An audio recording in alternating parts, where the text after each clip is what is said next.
আসসালামু আলাইকুম viewers, welcome to my new video. So viewers, আজকে হঠাৎ করে আমার কানে একটি খবর চলে আসছে, আর ওই খবর শুনে তো আর আমি সহ্য করতে পারতেছি না। আপনারাও হয়তো সহ্য করতে পারবেন না ওই খবরটি যদি আমার মুখ থেকে শুনেন।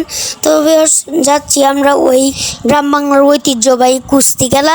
হ্যাঁ, আপনারা ঠিকই শুনেছেন, গ্রাম বাংলা ঐতিহ্যবাহী কুস্তি খেলা, তা আবার নেত্রকোনায়। এটা শুনে তো আমার সহ্য হচ্ছে না, তাই আমি রকেটে বেগে চলতে চলতে ওই জায়গায় পৌঁছে গেছি। আর এই খেলাটি মূলত আয়োজন করা হয়েছে নেত্রকোনা সদর অনন্তপুর গ্রামে সরকারি স্কুল মাঠে। আর এইদিকে দেখি বিজয়ীদের জন্য বিভিন্ন রকমের পুরস্কার রাখা হয়েছে, সাথে এরকম অনেক কিছু। আর প্রধান আকর্ষণ হচ্ছে দুইটি কাশি। তো এখন আমরা কাঙ্ক্ষিত ওই কুস্তি খেলা দেখার জন্য খুব এক্সাইটেড, কারণ আমার জীবনে এই কুস্তি খেলা আর কখনো বাস্তবে দেখি নাই। তো এখন দেখবো, তাই অনেক আনন্দ লাগছে। তো বলতে না বলতে এই দিক দিয়ে কুস্তি খেলা শুরু হয়ে গেছে।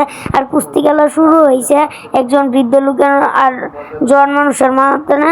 তো বৃদ্ধ লোকের সাথে জন মানুষ পারে কেমনে, তাও তাদের শখ আগের কালে, মানে তারা অনেক নাকি খেলতো, তাই তাদের শখ হারাইতে পারে না। আর আমরা এইভাবে জনসভার মাঝখানে দাঁড়িয়ে আমরা কি করব, কুস্তি খেলা দেখছি। কুস্তি খেলা দেখার শখ জুটছে, তাই দাঁড়ায় দাঁড়ায় কুস্তি খেলা দেখছি।